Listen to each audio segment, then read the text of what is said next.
Bakery ভাই বোনদের মাইনে দেওয়ার টাকা নেই। তা সত্ত্বেও অনেকভাবে বেছে বেছে দায়িত্বগুলো আমরা নিচ্ছি এই কারণে যে আপনাদের ভালো চাই আমরা। আপনারা বন্দুক যদি ধরতে হয় দেশের মস্তিষ্ককে রক্ষা করুন, বাংলার মাকে রক্ষা করুন, লকডাউনকে রক্ষা করুন, কেন্দ্রীয় রাজকে রক্ষা করুন, আদর্শকে রক্ষা করুন। আমিও ইচ্ছা করলে ব্যক্তিগত স্বার্থ গোছানোর জন্য অনেক কোটি টাকার মালিক হতাম, যদি চেষ্টা করতাম। আমার দরকার নেই। আমি মনে করি মনুষ্য জীবন শ্রেষ্ঠ জীবন, নিজের জন্য নয় মানুষের জন্য করতে হবে। আপনারা হাসলে তবেই তো আমরা হাসবো, এটা মাথায় রাখতে হবে। তাই ভাই বোনেরা নিশ্চিন্তে থাকুন।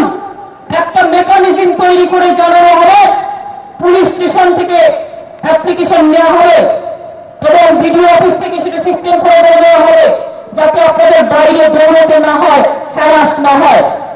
আর পুলিশ স্টেশনে যারা থাকবেন তাদের কাছে অনুরোধ থাকবে সবাইকে ভালো ব্যবহার করে এদের নিজেদের পরিবার হিসেবে গ্রহণ করে নেবেন।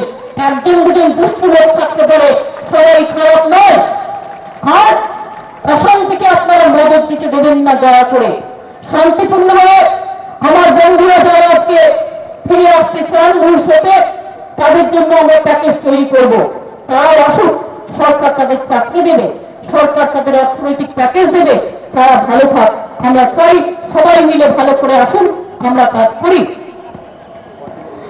আমি আপনাদের আবার বলি, খাদ্য ব্লক হেডকোয়ার্টার, পুলিশ স্টেশন এবং যে যে জায়গা বলে দেওয়া হবে, অমুক জায়গা থেকে দেওয়া হবে, সেখান থেকে দেওয়া হবে। কেউ যদি বলে তুমি খাদ্য দিতে পারবে না, আর মানুষকে যদি বলে তুমি সরকারি খাদ্য নেবে না, এটা আপনারা শুনবেন না। কি নেবেন তো? কত ভয় পাবার কিছু নেই। ভয় পেলে দুনিয়ায় শুধু বন্দুকই চলতো, তাহলে আর মানুষের শান্তি প্রতিষ্ঠিত হতো না। ভয় পাবেন না। যারা বন্দুক ধরে তারা দুর্বল, আর যারা বন্দুক ধরে না সোজা সবটা কথা বলে তারা সবল। বন্দুক যারা ধরে আর ভয় দেখায়, মনে রাখবেন সবাই তো খারাপ নয়, কেউ কেউ বিপদে পরিচালিত হয়। বন্দুক ধরলে যতক্ষণ বন্দুক সাথে থাকে, সকালে ভয় ওই কি আসছে মারতে, বিকেলে ভয়, দুপুরে ভয়, কেন বন্দুক ধরবেন? আপনি যদি নিজে সব থেকে পান ভয়ের সামনে, কেন বন্দুক ধরতে যাবেন? আর বন্দুক ধরলে দেশের জন্য, মাটির জন্য, সরকারের জন্য, মানুষের জন্য ধরা উচিত, যাতে মানুষের উন্নয়ন হয়। আপনাদের এখানে স্পেশাল ট্রেনিং ইনস্টিটিউট তৈরি হবে। ছেলেমেয়েরা পাস করার পরেও তারা যাতে অনেক বড় বড় জায়গায় চাকরি করতে পারে, সরকারি চাকরি, বেসরকারি চাকরি। সেই জন্য এখানে আমরা নানা রকম ট্রেনিং দেওয়ার জন্য আমরা ইনস্টিটিউট তৈরি করবো। এখানে প্রত্যেকটা 3টে-4টে ব্লক নিয়ে 3টে-4টে ব্লক ছাড়া ছাড়া ভোকেশনাল ট্রেনিং সেন্টার হবে, ট্রেনিং দেওয়া হবে। কোথাও কম্পিউটার ট্রেনিং, কোথাও কার্যালয় ট্রেনিং, কোথাও নানা রকম ট্রেনিং, যে ট্রেনিং নিয়ে ছেলেমেয়েরা ভবিষ্যতে মাথা তুলে দাঁড়াতে পারে। পানীয় জল পাওয়া যায় না, জলের জন্য জঙ্গলমহল এরিয়ায় 112 কোটি টাকায় আমাদের রাজ্য সরকার খরচা করবে। পশ্চিম মেদিনীপুরে 53 কোটি টাকা, বাঁকুড়ায় 20 কোটি টাকা, পুরুলিয়ায় 39 কোটি টাকা। 30 মাসের মধ্যে করতে যে সময়টা লাগে, টিউবওয়েল তৈরি করতে তো সময় লাগে, তৈরি করতে যে সময়টা লাগে, তাই বলা হয়েছে 30 মাসের মধ্যে 112 কোটি টাকা জলের জন্য খরচ করা হবে।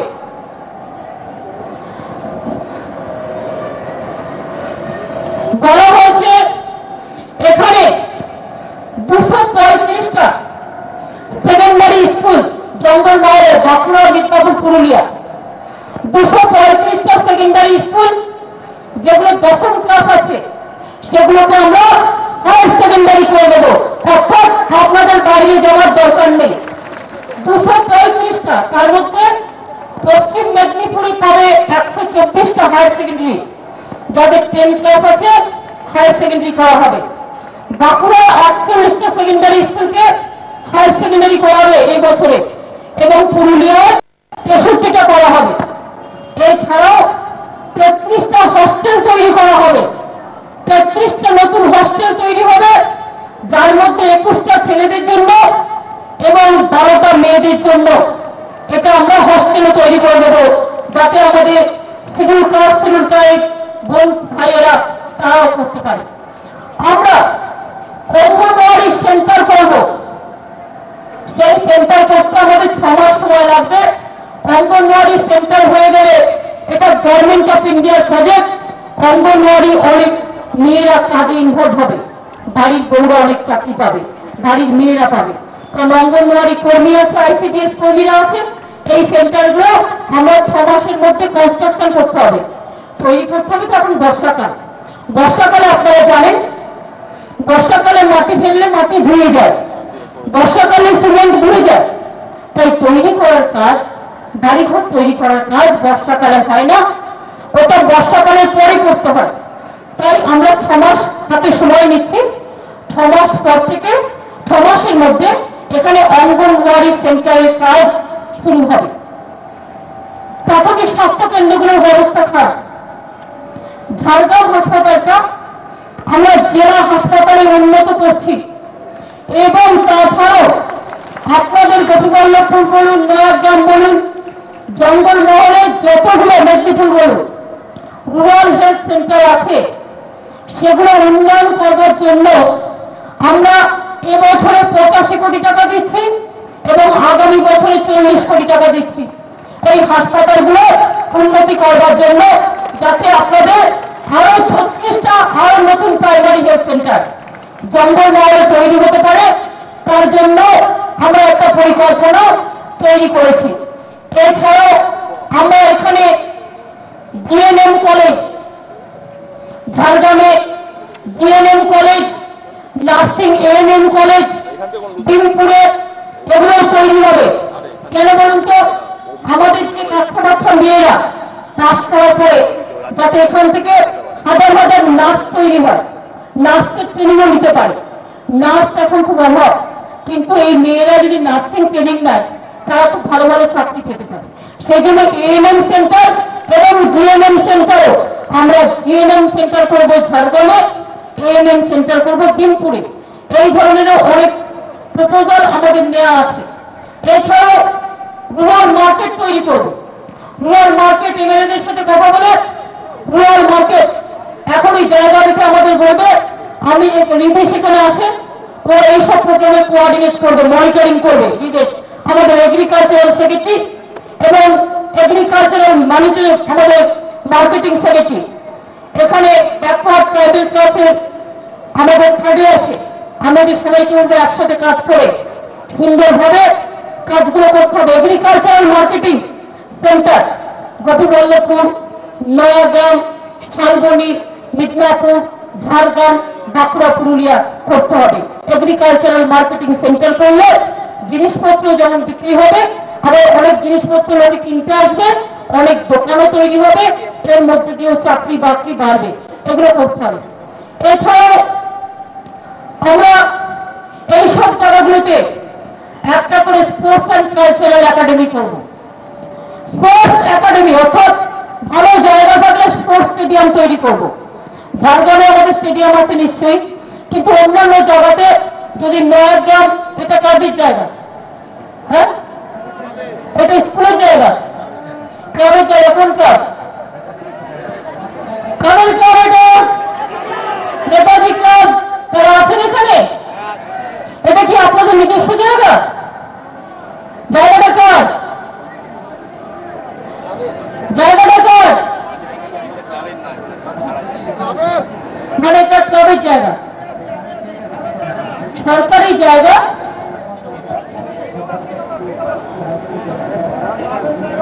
এটা কি হাই স্কুলের জায়গা না ক্লাবের জায়গা? কার জায়গা? নেতাজি ক্লাবের জায়গা। এটা কি সরকারি জায়গা? সরকারি জায়গাতে আপনারা ক্লাব করেছেন, তো সরকারি জায়গা যদি হয় এইখানে একটা ভালো স্টেডিয়াম হতে পারে। ছেলে মেয়ে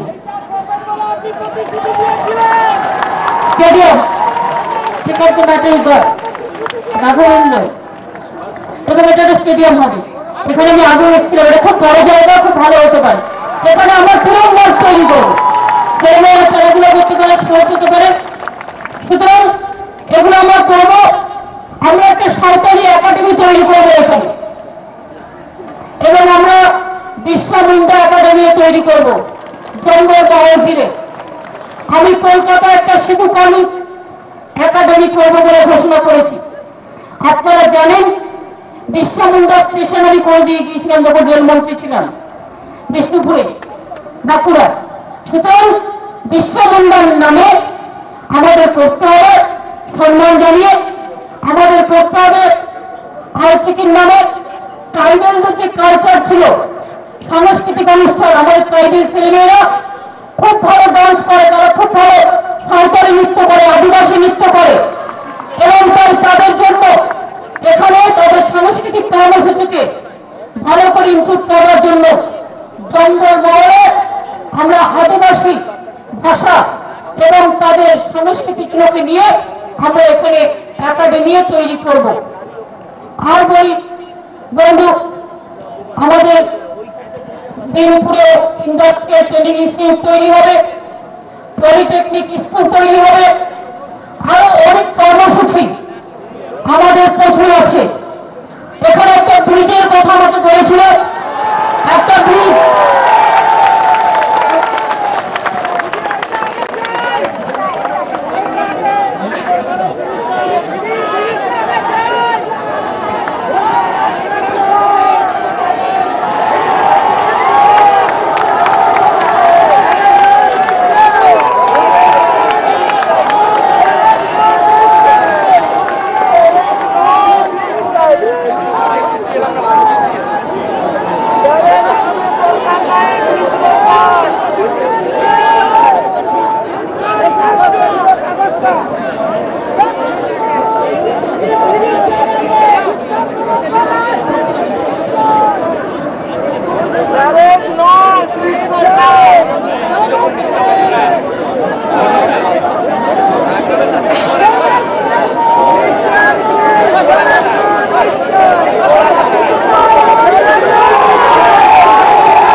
সিদ্ধান্ত নিলাম।